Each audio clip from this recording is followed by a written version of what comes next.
Hello friends, welcome to our YouTube channel. 15 फरवरी 2021 के MCQs ready है, तो चलिए स्टार्ट करते हैं। First question, which of the following statement best describes the term crony capitalism? First, it is a state of economy where majority of a country's wealth is concentrated among the rich section. Second, it is a state of economy where success in business is determined by the mutual relationship between businessmen and the government. Option C, both A and B, and option D, neither A nor B. तो चलिए देखते हैं correct answer क्या होगा। Correct answer is B.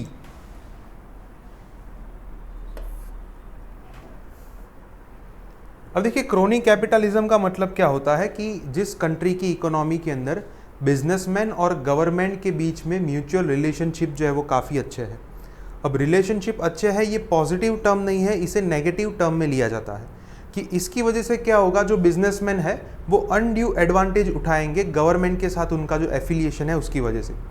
और यहाँ पे क्या होगा, बहुत सारी ऐसी कैपिटल जो है वो ये रिच सेक्शन के पास चली जाएगी, राइट।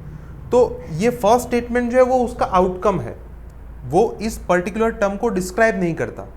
डिस्क्रिप्शन कहाँ पे दिया गया है? स्टेटमेंट नंबर सेकंड के अंदर, तो इसलिए इसका आंसर होगा B, second.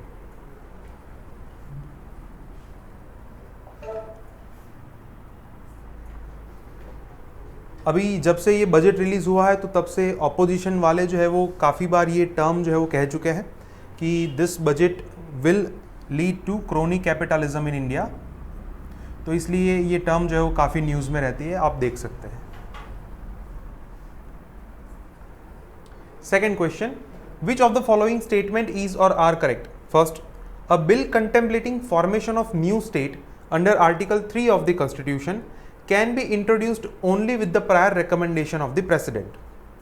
Second, if parliament intends to change the name of any state, it has to accept the recommendation or advice given by that state. तो चलिए देखते हैं करेक्ट आंसर क्या होगा। Correct answer is A, one only.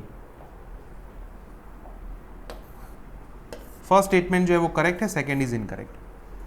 अब देखिए, ये article 3 के अंदर जो बिल इंट्रोड्यूस होता है उसके अंदर अलग अलग कंडीशन होती है।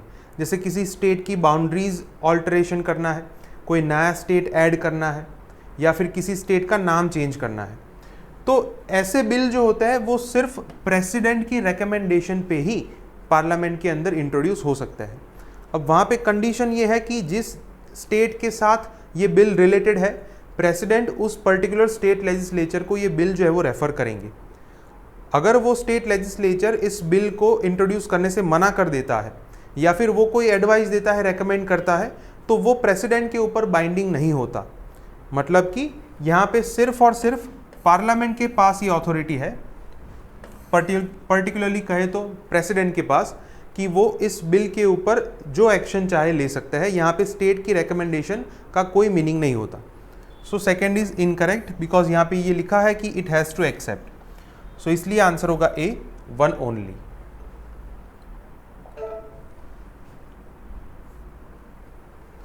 सो अभी रिसेंटली पार्लियामेंट के अंदर ये सवाल उठाए जा रहे थे कि जम्मू एंड कश्मीर को जो यूनियन टेरिटरी बनाया गया तो उसको अपना स्टेटहुड कब वापस मिलेगा। तो इसके ऊपर हमारे जो होम मिनिस्टर है उन्होंने ये रिप्लाई दिया कि ये जो यूनियन टेरिटरी का स्टेटस है, it is a temporary status. Jammu and Kashmir को जब सिचुएशन अच्छी होगी तब वापस उसका स्टेटहुड जो है वो वापस मिल जाएगा। तो इससे रिलेटेड जो बेसिक कंसेप्ट है वो आपके क्लियर होने चाहिए कि किस तरीके से नया स्टेट बनाया जाता है इंडिया के अंदर। Question number 3, which of the following statement is or are correct? First, the estimated fiscal deficit for the current financial year has not been mention in the union budget 2021-22 due to कोविड-19 pandemic. Second, Union government has transparently disclosed its liabilities in the off-budget borrowings in this year's budget. तो चलिए देखते हैं correct answer क्या होगा। Correct answer is D, neither one nor two. ये दोनों statement incorrect है। अब पहले स्टेटमेंट में क्या लिखा है कि इस साल कोविड-19 पैंडेमिक की वजह से गवर्नमेंट ने इस बजट के अंदर फिस्कल डेफिसिट कितनी है वो बताई नहीं है। अब ये तो गवर्नमेंट के ऊपर मैंडेटरी होता है, चाहे कोई भी पेंडेमिक आ जाए गवर्नमेंट इससे बच नहीं सकती। तो फर्स्ट जो है वो इनकरेक्ट है। सेकंड जो है वो भी इनकरेक्ट है। सेकंड स्टेटमेंट में ये लिखा है कि इस साल के बजट के अंदर गवर्नमेंट ने उनकी ऑफ बजट बोरोइंग्स कितनी है वो भी ट्रांसपेरेंटली डिस्क्लोज की है। हालांकि ऑफ बजट बोरोइंग उसे ही कहता है कि जो बजट में नहीं होती, तो इसलिए सेकंड स्टेटमेंट जो है वो इनकरेक्ट होगा। Answer is D, neither 1 nor 2।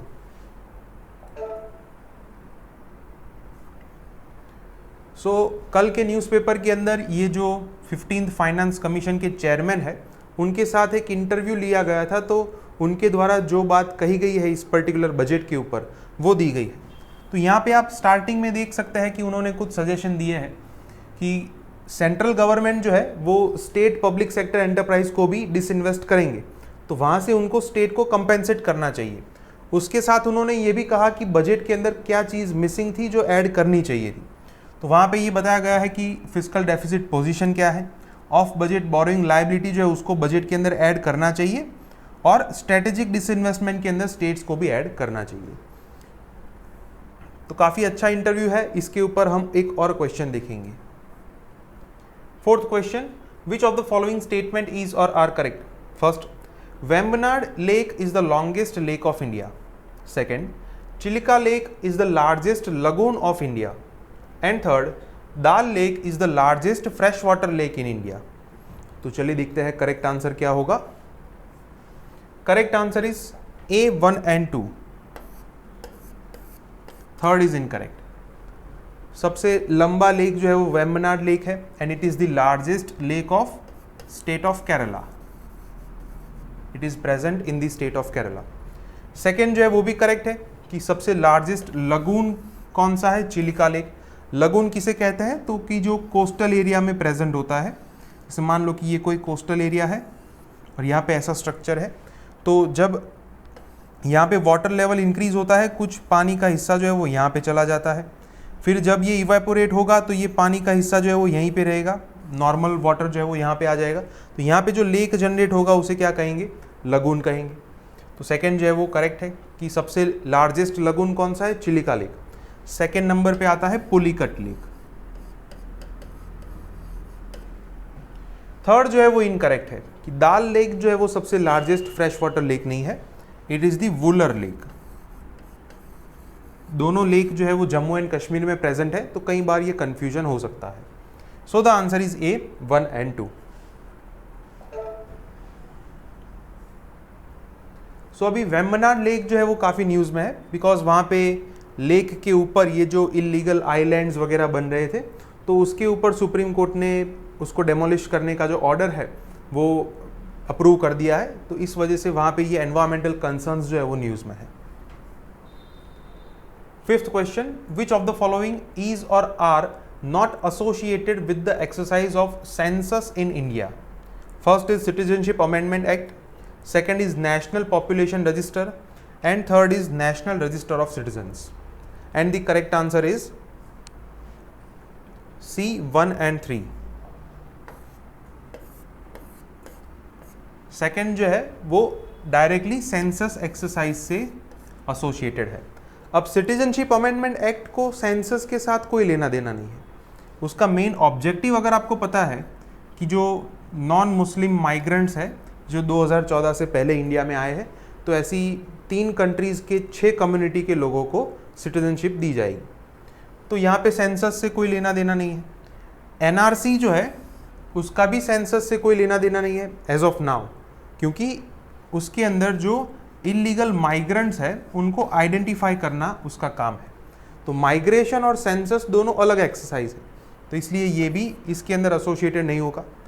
NPR जो है वो सेंसस के अंदर ही कैरीड ऑन किया जाता है। So NPR is a exercise within the census exercise. So ये जो है वो नहीं आएगा। Answer is C 1 and 3।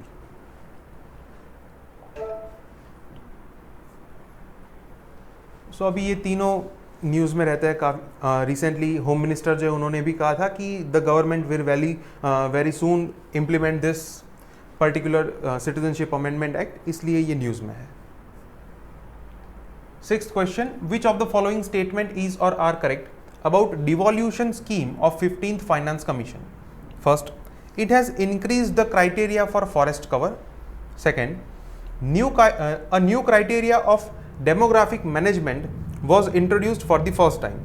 Third, states that have successfully carried out population control measures will have to suffer due to this scheme.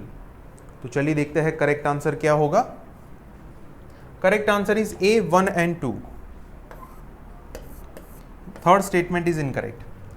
अब आपने ये तो सुना होगा कि बहुत सारे सदर्न स्टेट्स जो है वो इसका प्रोटेस्ट कर रहे थे कि हमने जब आप 2011 की सेंसस को यूज़ करेंगे तो हमने जो पॉपुलेशन कंट्रोल के मेजर लिए हैं तो उसका हमें कोई बेनिफिट नहीं मिलेगा. तो उसके लिए फाइनेंस कमीशन जो है उन्होंने एक सॉल्यूशन लाया था. सबसे पहले तो उन्होंने जो फॉरेस्ट कवर को ध्यान में रख के स्टेट्स को फंड मिलते हैं उसको इंक्रीज़ किया, मार्जिनल इंक्रीज है. तो ये फर्स्ट जो है वो करेक्ट है कि ताकि स्टेट्स जो है they are motivated to increase their forest cover. Second जो है वो करेक्ट है. अब ये डेमोग्राफिक मैनेजमेंट का क्राइटेरिया क्या है कि जिन स्टेट्स ने 2011 की सेंसस के अंदर पॉपुलेशन को कंट्रोल करने के मेजर्स इफेक्टिवली इंप्लीमेंट किए हैं तो उनको एक्स्ट्रा फंड दिए जाएंगे under the demographic management category. तो यहाँ से वो जो स्टेट है उनको कॉम्पेंसेशन मिलेगा. कुछ स्टेट ऐसे हैं कि जिनको अभी भी मतलब इस क्राइटेरिया के अंदर जो स्कीम है तब भी नुकसान हो रहा है, जैसे केरला है, जैसे तमिलनाडु है. तो ये सब अभी भी प्रोटेस्ट कर रहे थे कि इसका क्या किया जाए. तो उसके लिए 15th फाइनेंस कमीशन ने रेवेन्यू डेफिसिट ग्रांट को अप्रूव किया है कि ऐसे जो स्टेट है उनको एक्स्ट्रा रेवेन्यू डेफिसिट ग्रांट दी जाएगी कि पॉपुलेशन कंट्रोल होने की वजह से उनके जो रेवेन्यू कम आ रहे हैं तो उसके ऊपर उनको एक्स्ट्रा ग्रांट दी जाएगी. तो तब उनको पूरा कंपेंसेशन मिल जाएगा. और थर्ड स्टेटमेंट में क्या लिखा है कि ऐसे जो स्टेट्स हैं उनको कोई बेनिफिट नहीं मिलेगा, इसलिए ये थर्ड स्टेटमेंट इनकरेक्ट है. Answer is A 1 and 2.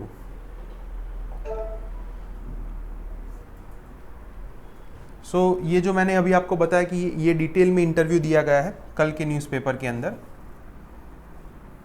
तो यहाँ पे स्टार्टिंग में आप देख सकते हैं कि ये फाइनेंस कमीशन की स्कीम क्या थी उसके बारे में बताया गया है कि सबसे पहले उन्होंने डिवॉल्यूशन का शेयर जो है वो रखा 41%, 1% जो है वो जम्मू एंड कश्मीर के लिए रखा है. और यहाँ पे ये सब कंपोनेंट्स दिए गए हैं. फॉरेस्ट कवर का क्राइटेरिया क्या है, देन डेमोग्राफिक मैनेजमेंट का क्राइटेरिया क्या है, ये सब चीज़ यहाँ पे दी गई है. काफ़ी अच्छा इंटरव्यू है, आप सबको पढ़ना चाहिए. 7th question, which of the following statement is or are correct. First, CRISPR technology is a gene editing tool which allows researchers to easily alter DNA sequences. Second, India aims to eliminate malaria by 2030. So let us see what is the correct answer. Correct answer is C, both 1 and 2. ये दोनों statement correct है. CRISPR technology जो है वो एक gene editing tool है जिसके अंदर Cas9 नाम की जेनेटिक सीजर जो है उसे यूज़ किया जाता है टू ऑल्टर दी डिफॉल्टेड और these DNA sequence which can have negative impact upon the particular organism. तो ये फर्स्ट जो है वो करेक्ट है. सेकेंड जो है वो भी करेक्ट है कि as per our national target India ने ये टारगेट रखा है to eliminate malaria by the 2030. So the answer is C, both 1 and 2. अब मलेरिया को लेके एक अच्छा डेवलपमेंट जो है हुआ है.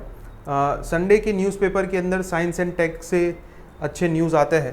तो इसके अंदर आप देख सकते हैं कि मलेरिया के अंदर ये जीनोम सीक्वेंसिंग हुआ है, मतलब और किस तरह के स्ट्रेन मलेरिया के अंदर हो सकते हैं उसको साइंटिस्ट ने डिटेक्ट किया है ताकि उसकी ट्रीटमेंट ठीक से हो पाए.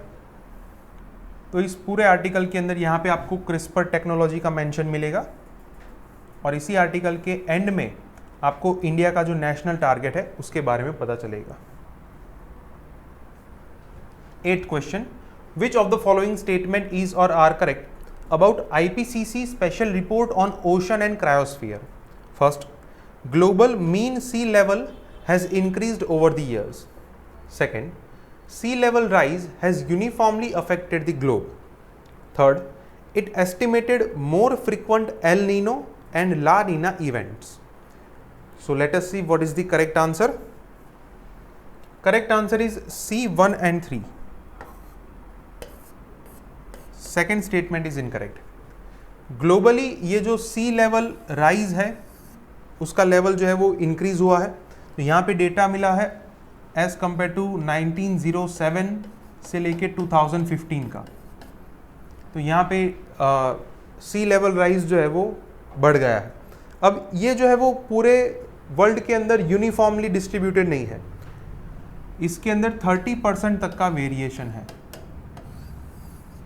राइट. और यहाँ पे क्या लिखा है कि ये सी लेवल राइज होगा तो दुनिया में हर जगह पे सेम रेट पे होगा, तो इसलिए ये सेकंड गलत है.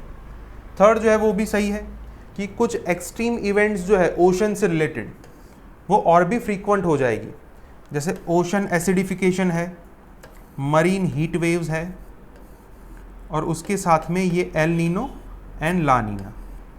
तो ऐसे इवेंट्स जो है वो और भी फ्रीक्वेंट हो जाएगी. तो ये काफ़ी अच्छा रिपोर्ट है, आपको पढ़ना चाहिए.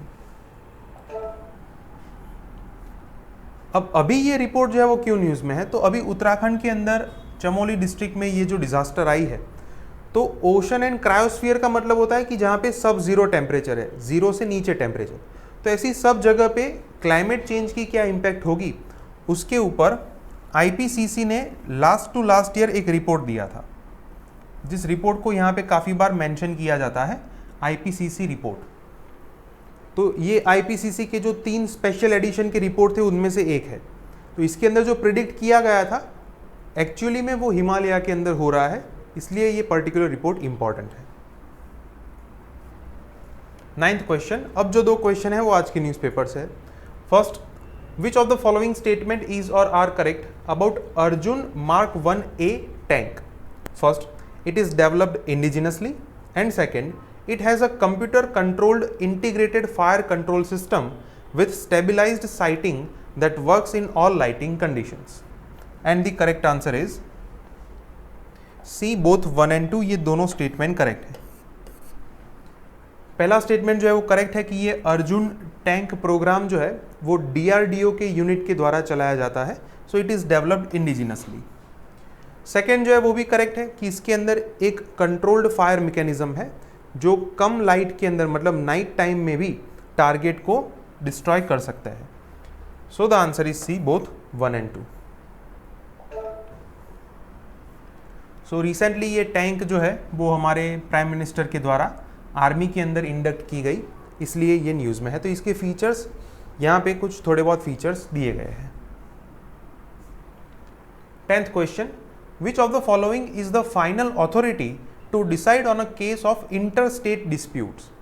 First is President of India, second is Ministry of Home Affairs, third is Supreme Court of India, and fourth is concerned high courts of the states.